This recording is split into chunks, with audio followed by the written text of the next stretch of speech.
Memories of you. He was sitting up in the chair when I got there, because I got there around 10ish and left about 4 or something like that. And David was in there for a few minutes of that time. Said he looked so much better than he expected him to do. Because he hadn't been up for the whole. Yeah. And he sleep for 30 seconds while he was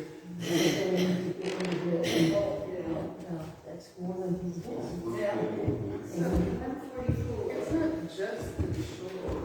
oh, no, I mean, there's everything more he is that's your Right.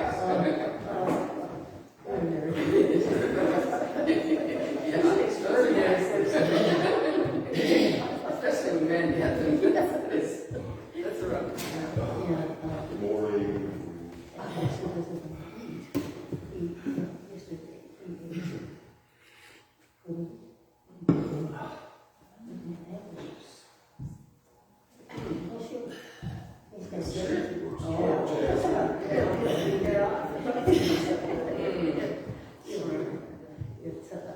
Jess and Paula are up visiting Deidre. She said they were going to be taking a vote because I guess Deidre, her husband, are taking a daughter to college. She's looking for a college. That's always fun. Yes, particularly this day and age. Yeah. And there still aren't any bargains for some reason. Supply and demand, there should be some bargains. If he's just college, It doesn't it really? I believe the Will is what, an 8th grader now? I believe. The 7th or 8th grader. I don't think he's here in this. No. That's what Paula said. Hey, Yeah. You know, they send the kids up there to Jonathan Walter. Yes. Or London up to Jonathan Walter. Yeah. Is that like an adjoining school district, do you think, there? Yeah, I think it's close to their school district. If they live in London or London, between London and just south of the interstate, Yeah. and then Jonathan London Walter. City is north, yeah. No. Vice campus, they have the high school and the junior high going down the road. yeah. Well, somewhere in there's a Jonathan Walter Career Tech Center. Yeah. Yeah, so, but it's a nice district. I never worked in the district, but I knew the curriculum director from that district for many years. Oh, really? Yeah, that'd be Madison. Madison, yeah. Which house is Charles's and In London City Schools, I know some people there over the years. All that years back.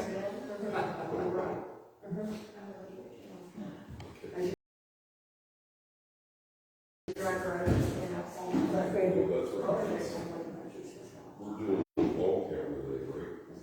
Is it ball camera or is it, what's it?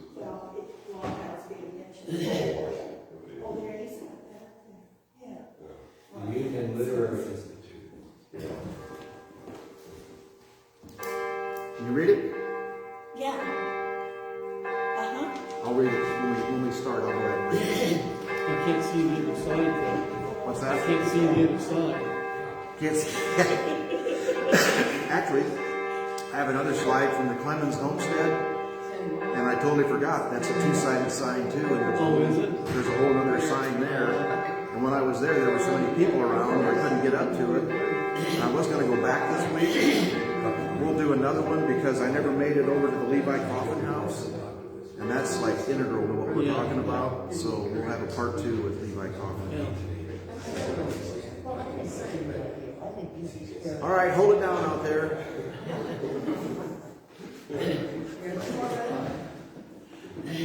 What a nice change to be able to say, quiet down when we have to start church. Before it was like a tomb in here.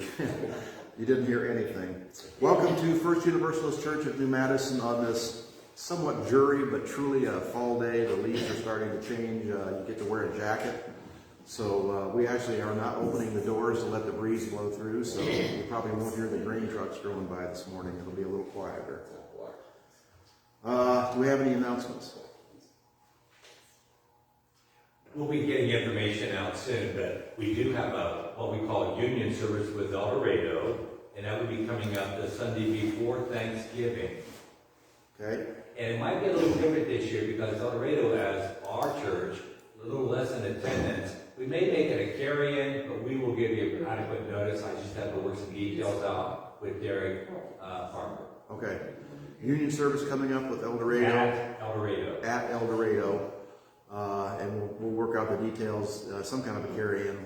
That's kind of traditional that we do that. And I didn't look at my calendar, so Derek will be with us again, but I don't know what date, so I'll have to let you know next week. It's either before that or after that he'll be with us. And he mentioned last time he was here, but I forgot to write it down. And then also, of course, we will do the same and host El Dorado in April. Yes. So that's as well. And We had a great time July with our union service at the park, and so we're hoping and looking forward to this one in November. yes, we want to encourage everybody to, because the future being a little cloudy, nobody knowing exactly what's happening, El Dorado and New Madison may end up spending a lot of time together, so get to know them so you feel comfortable in their building and with those people. And we want them to feel comfortable here and with us. If anybody has, speaking of Derek, anybody has any suggestions to fill the pulpit, let me know. I'm going to contact the Dark County Parks again. We had one of the naturalists there had a plan to come out and give us a presentation. She brought all kinds of material, and that's all in the back there on the Dark County Parks. She might feel a little safer now with the way the situation is, so we'll see if we can get her. And if anybody has any other suggestions, please let me know, because I am more than willing to sit down there instead of stand up here. The prelude is "The Lord is my light."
Very nice, and we need light in the fall. A couple things I forgot to mention. Roberta has brought a rose. Her rose bush is still blooming. That's got to be early American antique rose. They just don't know when to quit. They are really nice, and it's nice to have that here. It's still full of buds. I brought one last week like this, and it's still full of buds. I think they're bringing the whole year for a while. Till we get a frost, anyway. I've seen quite a few rose bushes still blooming. Yep. I don't know whether it's, this is October, and we've had like 90-degree weather, and that's, I think the roses are full. I'm hoping with those buds out there, we don't get a hard freeze and actually kill the bush. That's the danger you got to be careful of. So you might want to mulch it good and maybe throw a blanket over it when it gets My cold. sister's got a lilac blooming. Wow. Yeah. Ah, jeez. That is scary. All right, the other thing I forgot to mention was we had a observation that it took us like 4 weeks to get it, that the camera I was using the sound was not very good on it, and I had gotten a new, I got a free phone as a promotion from the phone company, And I was using that one because it wasn't being interrupted by people texting me and calling me and complaining in the middle of church, and then I'd have to go back and restart. But evidently the sound system is not working on that. So now we're back to the original phone, and I think the sound is better on that one. And I've ordered an external microphone, and you may have looked, I did a little test yesterday with each one of them, and my wife said, oh yeah, don't use that new one. That thing is, you can't hear anything with that. So let me encourage you, if you notice something going on, let me know. If it's dark or light or you can't hear anything, let me know right away so we can correct it, because that's the whole point, is to share with people out there. Our slide or presentation is from Roberta. It's from Charles Blow column from the New York Times. She's done some of those before, and they're always extremely interesting. And we've kind of built the service on top of that.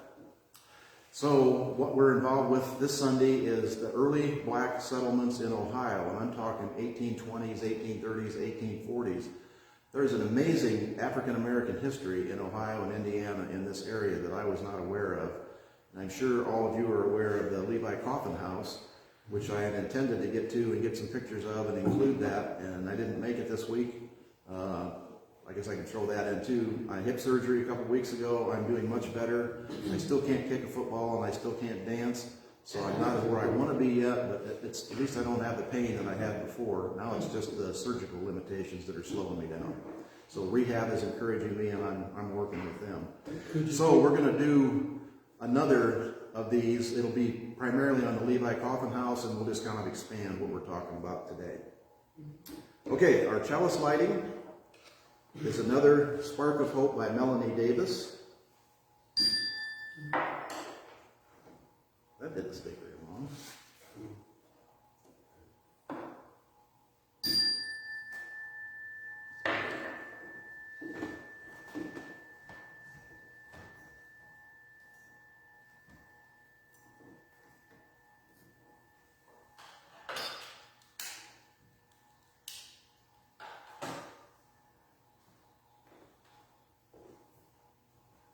And if I forgot to mention, you're supposed to be centering yourself in the sense of worship and quiet. So that's hard for me to do. A Spark of Hope by Melanie Davis. If ever there was a time for a candle in the darkness, this would be it.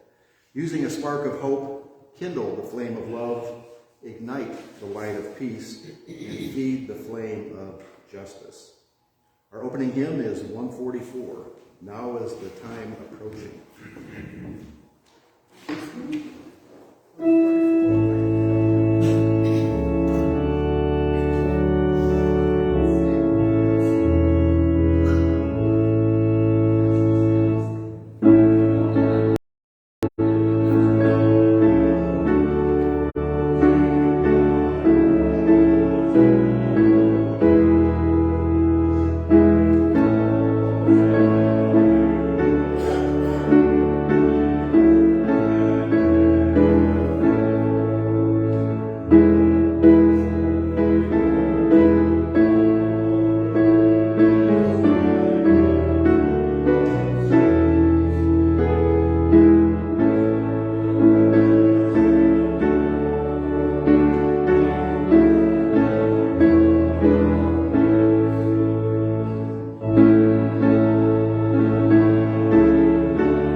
first slide is the Union Literary Institute. That was formed in Darke County in like 1830 or 1846.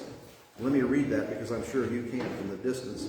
The Union Literary Institute was one of the first schools to offer higher education without regard to color or sex before the Civil War. It was established in 1846 by a biracial board, including free blacks from the nearby settlements. At the time, Indiana laws did not allow blacks to attend the public schools. Students labored 4 hours a day in exchange for room and board. So the Union Literary Institute was not only biracial, they didn't say this in the thing, but it was also co-ed. Yeah. They offered education for women at the same time. This was 100 years, 200 years in advance, yes. You say it was created in Darke County, Ohio? It was in Darke County, Ohio. I don't have the exact It location. was that institute was in Indiana. But this one is Indiana? Uh-huh. All right, I was informed it was in maybe the sign's in Indiana. Just We'll have across, to go just look. across the line. Yeah, we'll get, there was a real close connection between Randolph County and Indiana, Wayne County and Indiana, and Darke County in Ohio. The settlement, the Clemens settlement, if you saw the post I put on Facebook a couple weeks ago, there was a dedication of the Clemens, James and Sophia Clemens, came up in the 1840s from North Carolina, bought 387 acres of ground, built a house, and then started the community of, there were like almost 1,500 free blacks living in Ohio and Indiana at that time. It's pretty incredible that people really don't know about. And we'll kind of add more information as we go along.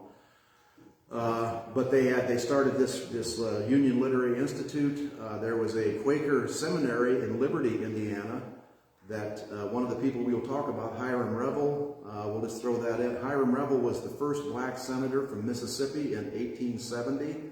He got his education at the Union Literary Institute and at the Quaker Seminary, became an AME preacher, and worked in Indiana, Ohio, and then back to Mississippi throughout his life. So that was a pretty amazing story as well. Okay. The Levi Coffin House, which is in Fountain City, and we'll do that in the future. He was from 1798 to 1877, a Quaker abolitionist, and most of these immigrants from South Carolina, Virginia, and North Carolina were Quakers. They were black Quakers and were sponsored by the Quakers. The Quakers have a real history in Darke County, Wayne County, and Union County in Indiana, and of course they still have Earlham College, and their history of abolitionism was very, very strong. He moved from North Carolina because he and his wife Catherine opposed slavery, advocated and sold in his store free labor products not produced by slaves. The house was built around 1839 and designated a National Historic Landmark in 1966. And I'll go over and do the tour and bring you the pictures and all the information there. It's one of the, I think they said one of the 26 best National Historic Monuments in the country, which is pretty amazing.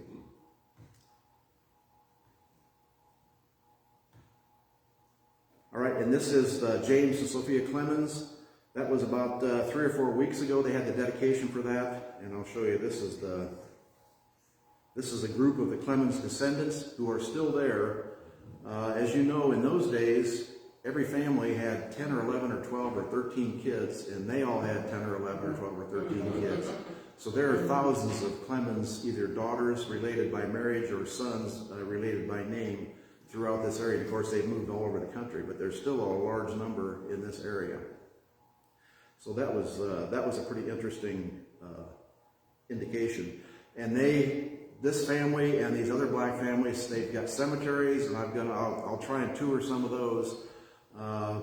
They had their own little factories set up, brick kilns to build brick houses, just an entire city or entire settlement, a large number of people, almost self-sustaining. The question I have, and we will talk about this later, or we'll bring it up later, that's all disappeared.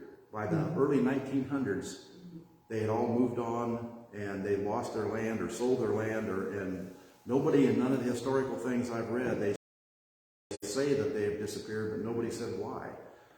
They said conditions, etc. We know, and I'll give you some facts as we go along, some of the facts why they probably moved on.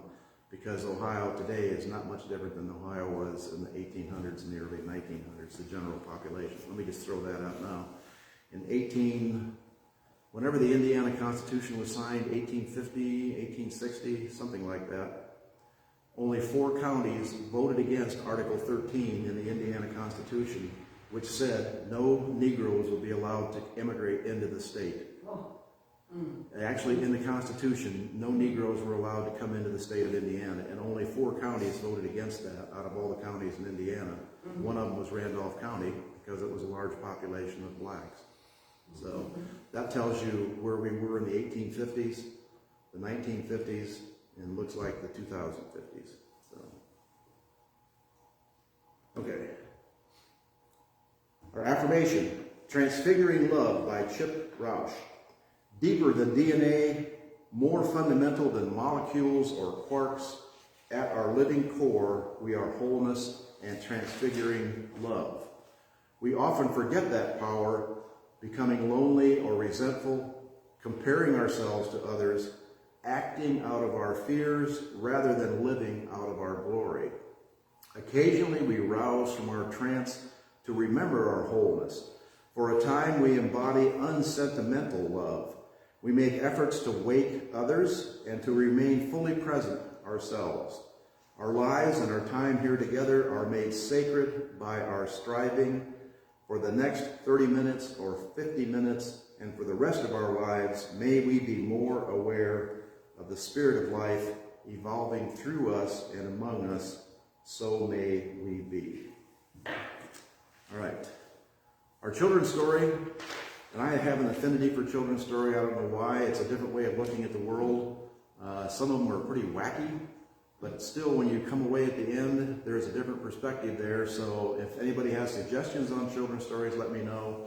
If you get tired of these, let me know, because it's not what you would call an integral part of the service since we don't have any children. And I'm not sure they would actually pick up on this stuff anyway. It seems to be pretty far over their heads. Okay, this one is not a fairy tale. It's an actual children's story, but it's the same style. Horsefly was the new head of the Prairie Post Office. He put in a lot of time and effort into getting this highly respected position. He had even moved fields. If you asked Mr. Horsefly, he would tell you that he got the job thanks to his great deductive gifts.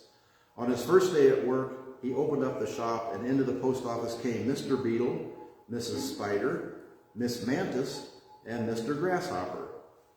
It's an insect-themed story if you haven't gotten it yet. Don't tell me, I bet I can work out what each one of you came for, he said, putting a book, a plastic map, a nail file, and some protective goggles on the counter. What I would call a typical manager. The nail file will be for Mrs. Spider, without a doubt. With all the scratching she does, she'll need to put her nails right. The map, he went on, without giving anyone time to react. Without even having to think about it, I give it to Mr. Grasshopper, since he must have to train pretty hard to keep all his hopping about up to a decent standard. The safety goggles have to be for Mr. Beetle, because having to spend all day with his face so close to the ground, he'll be needing something to protect his eyes.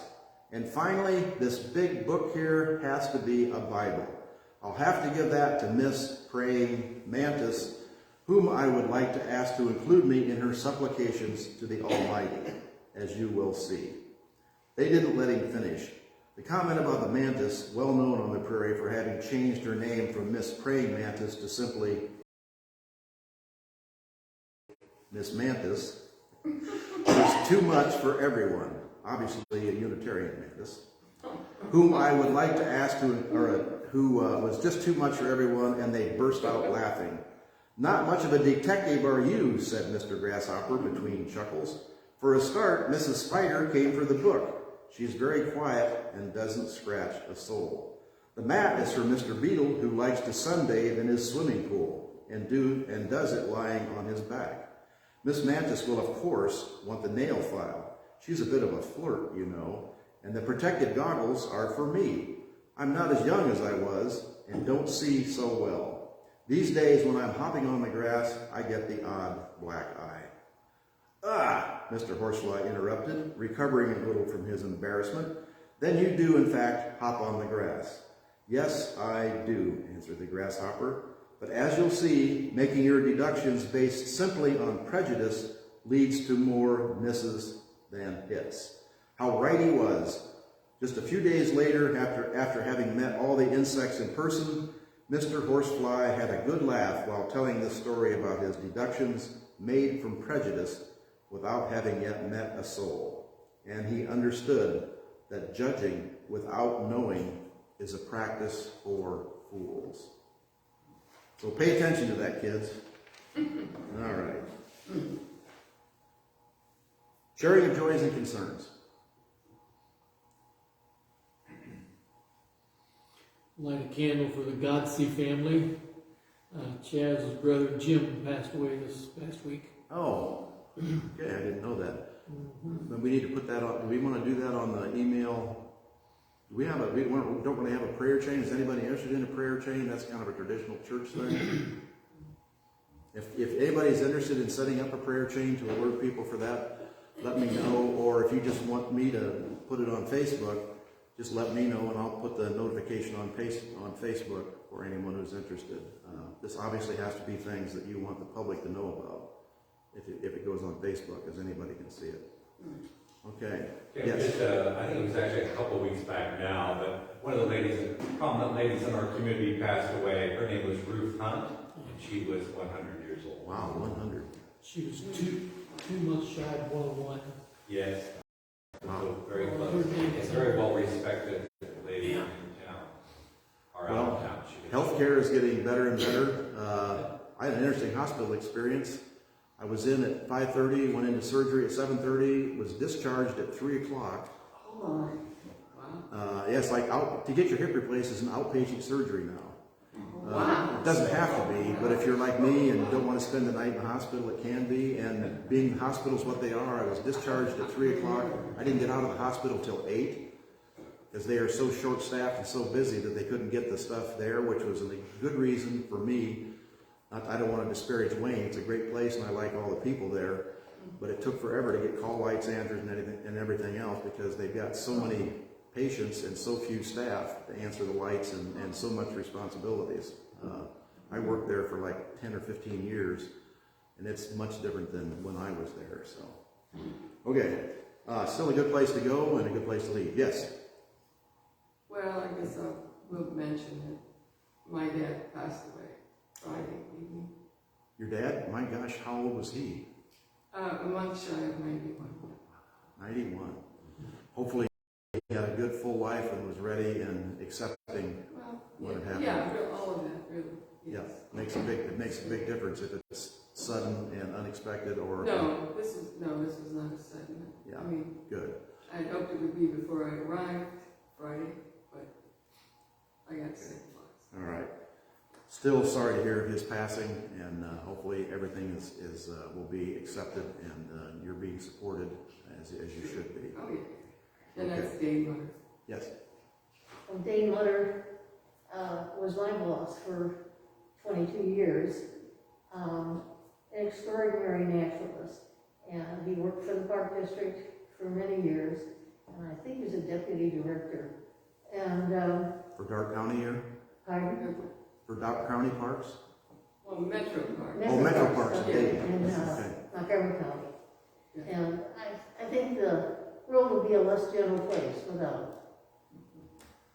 We're losing lots of good people, and hopefully, all I can say is hopefully good people are maturing and growing, and with our help and support and education, we can bring good people up to take their places. I have some trepidations about that. I may start doing a legislative update. The last bill they're trying to pass, I don't know if anybody has seen that in the Ohio legislature, getting kind of off point, but this is a concern for me, is a law that said no child under the age of 18 can be educated, taught, helped, or anything else as far as LGBTQ. In other words, they can't be given hormones, they can't be given counseling, they can't be doing anything to help them transition if they don't feel comfortable in their skins and their body to where they are now. Even with parental consent or anything else, it would be against the law for any doctor or therapist or anybody else to help these kids. what kind of country are we, what kind of state are we living in where they're punishing people for wanting to find out more information about a condition that they are suffering from? It just doesn't, that law hasn't passed yet, but with the history of our legislature, I would not be surprised. So I'll try to keep you updated on as these things as they go along. We don't want to forget the West, a series of 3 storms coming through, 8 to 10 inches of rain. On the good side, hopefully that will really help quench the raging forest fires and brush fires that are surging through the West. On the downside, with all the cover off, they're prone to mudslides and landslides, and that's going to be a big danger. So our fingers are crossed for the people from Washington, Oregon, California, even into Idaho and Utah. Haiti, what a disaster zone. As you probably heard, there were 17 missionaries were kidnapped. They won $1 million apiece. The United States does not pay reparations or does not pay ransoms. So there's still a question of what's usually these kidnaps or captives are released within 4 or 5 days. It's already been a week and nothing's been heard. Yes. There are children involved there too. Yes, children is low. The youngest I think was like 8 months, which I guess. Let me ask, just in parenthetically, why would you take your 8-month-old child to the country of Haiti, knowing what you know about what's going on in Haiti? I know you have faith that God will protect you, but sometimes God says, you know, He helps those, or she helps those who help themselves. You've all heard that joke about the person who was in the house in the flood, where the guy came by with the boat and said, no, he said, I'll refuse the boat ride, God will save me. And the helicopter came by and said, you know, God will save me. And then he finally drowned. And when he got to heaven, he said, why didn't you save me, God? And God said, I sent like 4 or 5 people to help you. What the heck is the matter with you? I did all I could. All right. And we want to raise a concern for our law enforcement people. They're quitting around the country right and left because they're being forced to be vaccinated. There are more law enforcement deaths in the last 2 years from the COVID-19 than from any other cause. More deaths from that than all their causes added together. Shootings, traffic accidents, heart attacks, suicides.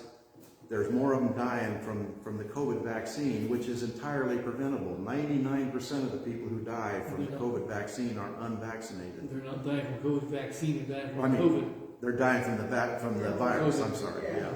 The vaccine would have kept them. Now you can still get sick if you have the vaccine, and some people still do die if you've been vaccinated. There was a whole thing that went on with Colin Powell.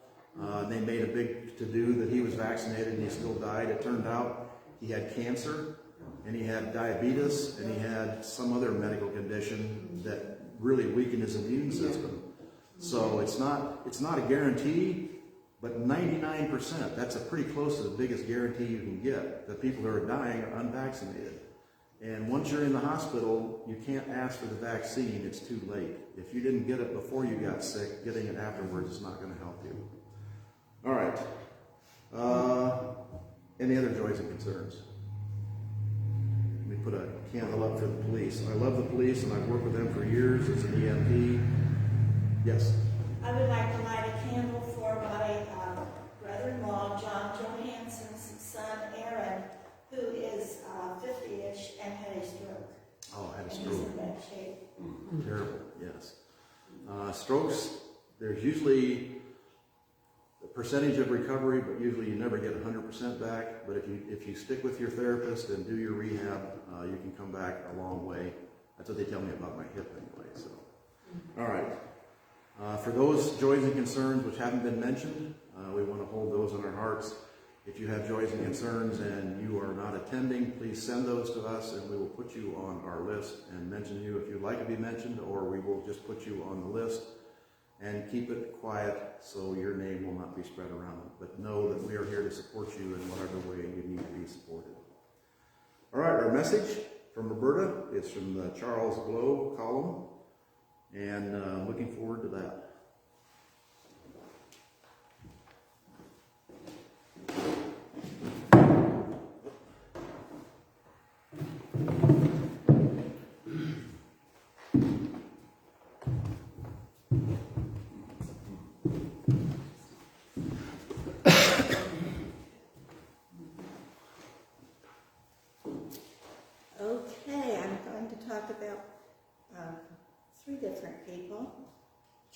Blow, Thaddeus Stevens, and Hiram Revels. So I hope I don't go on too long. I got so interested in all these things, I couldn't help myself. Okay, we'll start out with Charles Blow. He is a columnist for the New York Times and an author. And I clipped this from the Dayton Daily. And about the same time I clipped this from the Dayton Daily, Jeff sent me an article from the New York Times, and so we're going to have both of those. Charles Blow. A therapist once told me that I'm quoting him, these aren't my words.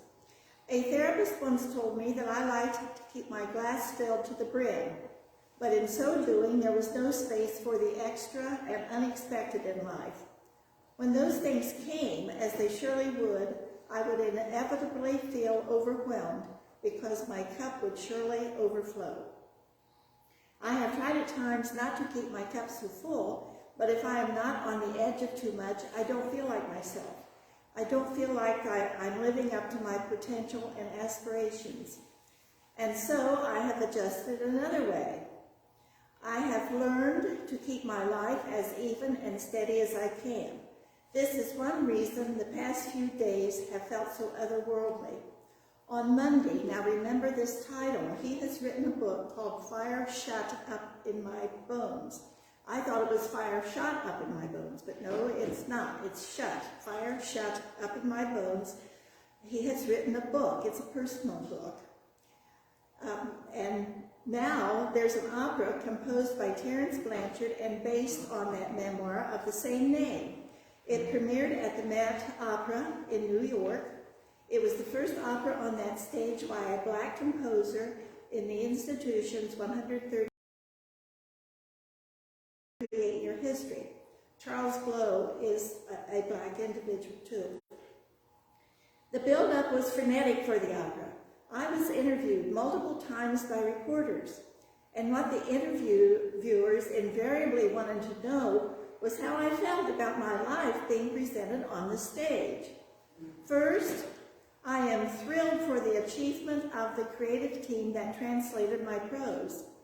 Theirs is a new piece of art, distinct from mine in many ways. It was hard for me at times to see myself in the character on the stage, and that is a good thing. When I wrote the memoir, I had already dealt with my traumas.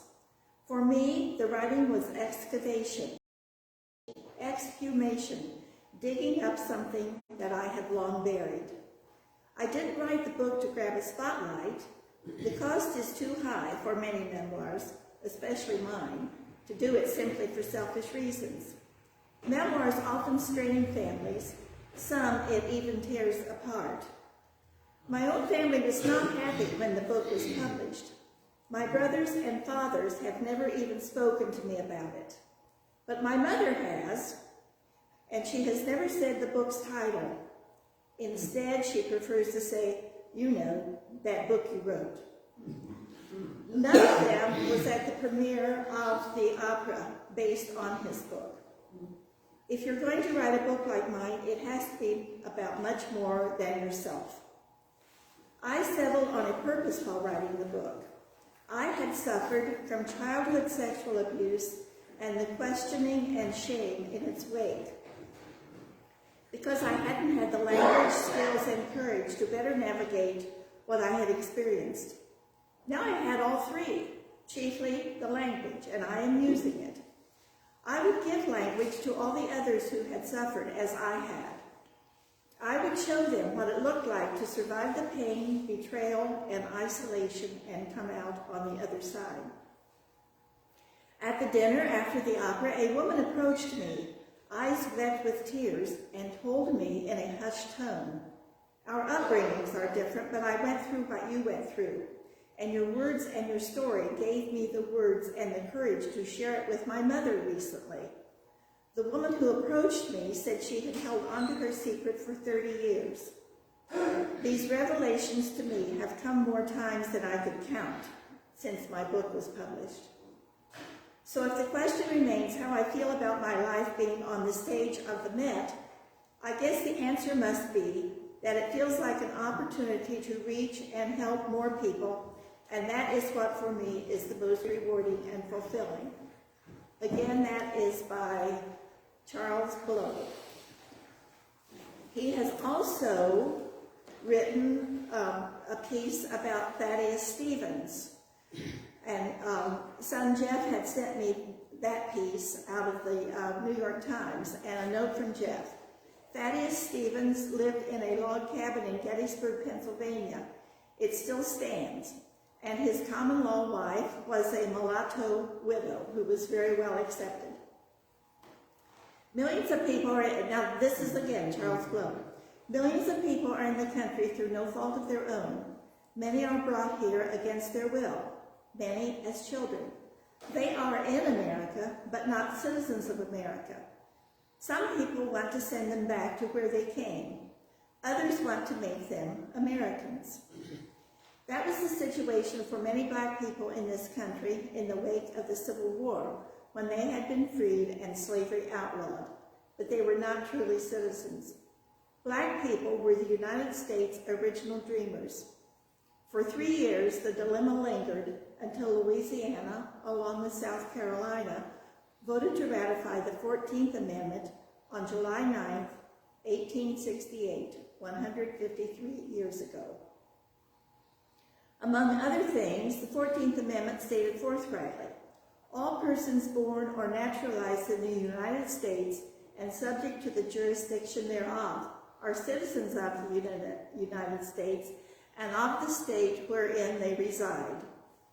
This created the concept of birthright citizenship, a provision by which many immigrants' children became citizens. This is also the concept that has drawn contempt from conservatives who deride immigrants for purposely seeking to give birth on American soil, their children described as anchor babies. The citizenship for a portion of the 14th Amendment was tied together with the idea of suffrage for all men. Now notice they say men, no mention of women, and nowhere in what I'm talking about that I can recall mentions women. But anyway, the 14th Amendment was tied together with the idea of suffrage for all men. If black men were made citizens for the most part, they could also be made to vote. This didn't work as smoothly as some had thought. It would require the adoption of the 15th Amendment 2 years later in 1870 to guarantee that right, as it read. The right of citizens of the United States to vote shall not be denied or abridged by the United States or by any other state on account of race, color, or previous condition of servitude. One of the heroes of the 14th Amendment, as well as the 13th Amendment, which abolished slavery, was Representative Thaddeus Stevens of Pennsylvania, and that's who Charles Blow is writing about. He badgered Lincoln on abolishing slavery, and he helped to write the 13th Amendment. Indeed, he gave the closing remarks on the debate of the amendment. As the National Endowment for the Humanities has noticed, when the House passed the bill that authorized the 13th Amendment, Thaddeus Stevens said, "I will be satisfied if my epitaph shall be written thus. Here lies one who never rose to any eminence and who only courted the low ambition to have it said that he had striven to ameliorate the condition of the poor, the lonely, the downtrodden of every race and language and color." Stevens would also help write the 14th Amendment, and the lead up to it he was quite prescient on universal enfranchisement, offering words then that we would do well to heed today. In January of 1868, Stevens wrote in the New York Times, "So far as I took my position with regard to Negro suffrage, it was and is that universal suffrage is an inalienable right, and that since the amendment to the Constitution to deprive the Negroes of it would be a violation of the Constitution as well as of a natural right. True, I deem the hastening of the bestowal of the franchise as very essential to the welfare of the nation, because without it, I believe that the government will pass into the hands of rebels and their friends, and that such an event would be disastrous to the whole country. With universal suffrage, I believe the true men of the nation can maintain their position. Without it, whether that suffrage be impartial or in any way qualified, I look upon the Republic as likely to relapse into an oligarchy, which will be ruled by coarse copperheadism and proud conservatism. That's the second time we heard about the country going into copperheadism. Copperheads were Northern Democrats, mostly in the Midwest, who opposed the Civil War and emancipation and wanted to negotiate a compromise with the South to preserve the Union. The name comes from the copperhead snake, a notoriously sneaky serpent.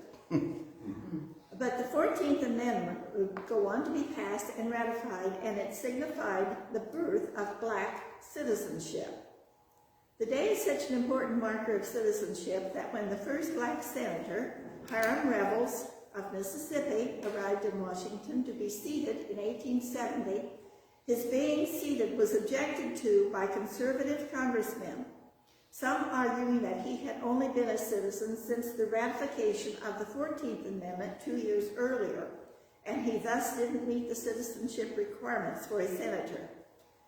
By the way, Revels was born in America, and he did fight in the Civil War. We now have a celebration of Juneteenth, which was made into a national holiday, and rightly so. But I have always held July 9th in higher regard. I celebrate both, obviously, but this Friday, I ask you to also remember the importance and weight of that day when the Constitution was bent and made to recognize the equality and inclusion of black people as citizens. Now, all that was written by Charles Blow, and Jeff had sent me the clipping from the New York Times, and he wrote another note on it. He put a ring around Hiram Revels' name and wrote at the bottom, he studied at that academy in Longtown, just across the state line in Indiana. His name is engraved on a marker there. Well, I started driving to Longtown to see this name on the marker, which perhaps I have already seen and forgotten. The road was closed. And I thought, well, I'm not going to wander around out here and get lost and never do find Longtown. But anyway, now I have a bit about Hiram Rhodes Revels that I had mentioned before. Hiram Rhodes Revels was an African-American politician, a minister in the African Methodist Episcopal Church, and a college administrator. He was born free in North Carolina. He later lived and worked in Ohio and voted before the Civil War as a member of the Republican Party. He studied at an academy in Longtown, just across the state line in Indiana. His name is engraved on a marker there. He served as the first African American in the U.S. Senate. I find it interesting that his wife, Phoebe Bass Revels, was a Longtown native from the Bass family. She and Hiram had 8 children, which makes me wonder if any of the Darke County Basses are their descendants. And I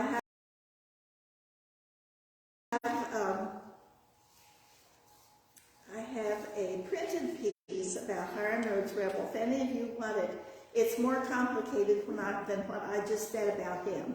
And you are welcome to this if you wish. And that is the end of my talk about these people. So, Mike? On the Bass family, I would encourage anyone really interested in following up on that. The Darke County Historical Society is a wonderful resource. It's free. You go into the Garst Museum and wind your way back there. But there are files and files and files, and there are genealogists 1 day a week and sometimes 2 days a week that will help you. You simply pull out the file and begin reading. It is wonderful. And those files contain what others have compiled from their research, as well as any other documentation.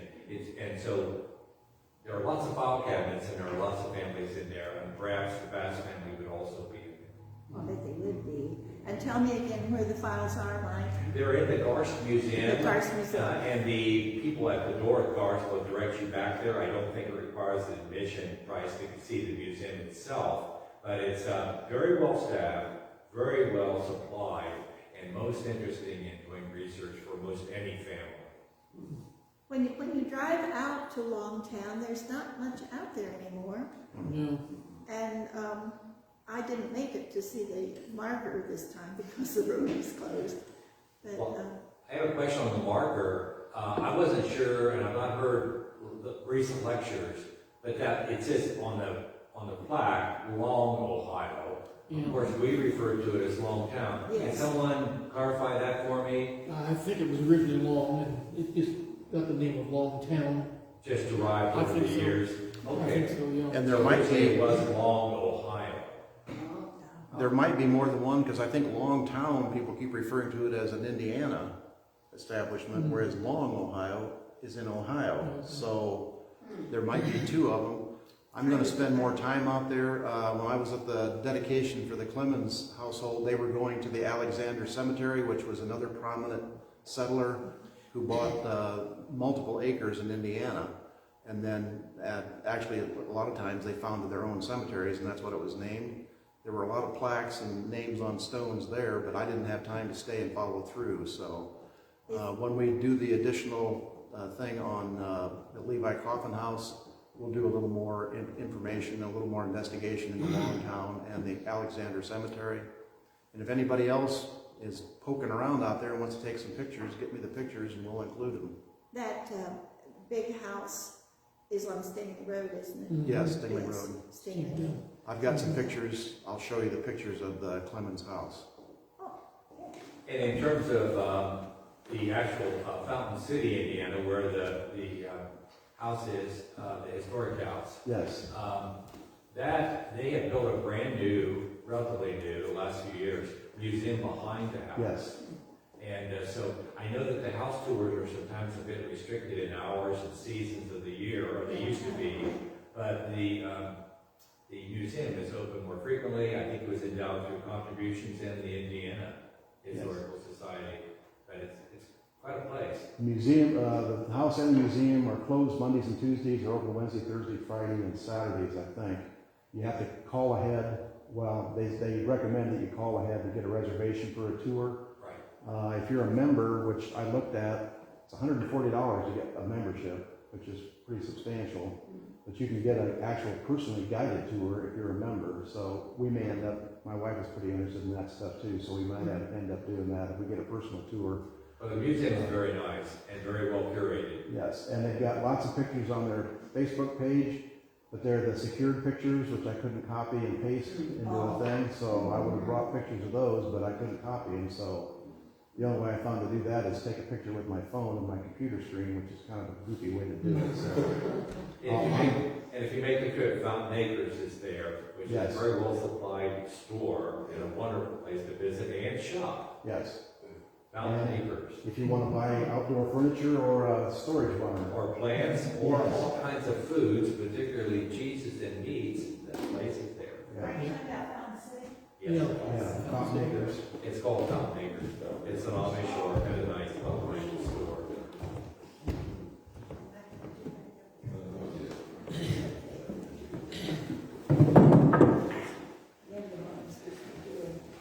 Okay, this is the Clemens family descendants at the dedication.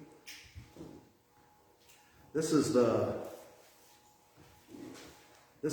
house which the Indiana Historical Society is starting to rebuild. On this side is the back, that side's the back, this side's the front. They've started rebuilding it. This was a picture I took through the window. This is the interior. They've got new windows. They've got the brick all tuck pointed and clean, and everything looks nice on the outside, and now they're starting on the inside. As in most 1800s houses, of course, they didn't have central heat. So you've got the big fireplace, one at each end. So you've got a big fireplace from heat on each end, blowing heat into the center. The windows were huge because you didn't have a lot of artificial light. So the bigger the windows, the more light you had in your house. And of course, the ceilings were huge, like 10, 12-foot ceilings. I'm not sure what the rationale behind that was. I'll have to do a little bit of research because people were actually shorter in those days. They could stand on each other's shoulders and still not touch the ceiling. Part of it is that heat rises, so in the summer it would keep the room cooler. But also in the winter, the heat rises, so the floor is cold. And it's like 90 degrees up at the ceiling. So I'll have to do a little more research on that. Let's see, we're talking about. This is the Black History Fact 15 for Hiram Rebels. And I think Roberta's covered most of that. He born in 1827. He moved to Indiana. In 1844, he moved north to complete his education at Beech Grove Quaker Seminary in Liberty, Indiana, and the Dark County Seminary for Black Students, which was the Institute, is a different name that they do it. He was ordained in the AME Church, traveled throughout the country carrying out religious work, educating fellow African Americans in Indiana, Illinois, Kansas, Kentucky, and Tennessee. This is a picture of Hiram. He was a basic conservative Republican. Of course, you all know the parties have changed names. Republicans are now Democrats. People who were Republicans then are now Democrats, and people who were Democrats then are now Republicans. So he was still a conservative, and that's why he was picked in Mississippi. He was only served 1 year because there were 2 senators elected in Mississippi at that time, one for a full term and one to fill the expired, or one to complete the term of a person who had died, a senator who had died. So he was the first black person to be a senator, but he was only a senator for 1 year because he was completing the term of the senator who had died. So he went in 1870 and served till 1871. But even for 1 year, as Roberta said, they didn't even want to seat him. They didn't want to allow him in, and threw up the same kind of, he didn't have his picture on his photo ID, and his birth certificate wasn't signed by the right person in the right color ink. The same things as going on in 1870 is still going on today, to try and keep people from voting, to try and keep people from getting their constitutional rights. I did think it was interesting that he came to Longtown, to what would they call the school, and found a Bass girl for his wife. The list of families, I've got a list of families, like the Alexander family, the seminary. There's also a cemetery. I think there's also a Bass cemetery. The Bass family was very prominent at that time as immigrants. And as far as intermarriage and where they are now, I mean, that's really hard to tell. I can tell you from looking at the crowd, there's been a lot of intermarriage in years before. There's a lot of people who would pass for white without any problems whatsoever. So it's the intermingling of the races. Anybody that tells you that there's pure bloods and mud bloods and that thing is, they're way off base on that. Let me throw in Thaddeus Stevens. We've talked before about having a movie or a get-together. I still would like to do that, and I probably will. I'll invite everybody to come to either, we may do it in the church basement, or we may do it at my Airbnb. It's probably more comfortable at the Airbnb. Well, the first movie we'll see will be the movie Lincoln, if anybody has seen that. Thaddeus Stevens takes a very prominent role in that movie, and they portrayed that movie as his housekeeper was a mulatto, but actually they were common law husband and wife, because you don't find that out till the end, that they actually sleep in the same bed and care for each other. Before that, you just assumed she was the housekeeper. So, really interesting movie. Went through the whole, how the Emancipation Proclamation was signed. A terrible struggle, and to convince these people to do the right thing, to vote the right way, was pretty incredible. So actually Daniel Day-Lewis played Lincoln, did a fantastic job. It was a really, really moving movie. So I would like everybody to see it and sit and discuss it. Okay, where are we here? Offering. The purpose of the church is to encourage all who gather there to grow more generous in spirit and action. This is the great end of all the world's faith traditions, to bring the human being closer to the divine by acts of creation and compassion. We now take an offering that allows us to exercise that all-important generosity of spirit, an offering that will support this self-supporting church and its many ministries. Feel free to put something in or take something out, and we will be hearing There Is More Love Somewhere.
closing hymn is 166, Years Are Coming.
sleep at last in silent dust, or at least reside in a museum. Our closing words: blessed is the path by Eric Williams. Blessed is the path on which you travel. Blessed is the body that carries you upon it. Blessed is your heart that has heard the call. Blessed is your mind that discerns the way. Blessed is the gift that you will receive by going. Truly blessed is the gift that you will become on the journey. May you go forth in peace. Kroger had a sale on donuts. I thought it through. I'd have bought 2 or 3 more. $4.50 for a dozen really nice donuts. Unfortunately, as my wife says, I have no discipline, so a few of them are missing, but there's still enough for everybody else. So, have a good week. Stay safe. I did not mention the virus this week, but I will again. Wear your mask if you are at Kroger, Walmart, Tractor Supply, any place where there's people. Darke County is one of the lower counties for vaccination rates. This stuff is spreading like wildfire on the unvaccinated. They still refuse to get vaccinated. I guess I'm going to say die in peace. I mean, I'm really sorry for you, and I'm sorry for the places you're taking up in the hospital, and I'm sorry for the money you're costing us in the hospital. But if you are so ignorant that you refuse to save your own life, I'm not sure exactly what I can do. I just encourage you to get vaccinated if you haven't been. We will support you either way. So wear your mask, be safe. If you need something, let us know. And that ends our service for this beautiful October day. Please have a donut.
composer who's had multiple tunes that we all love.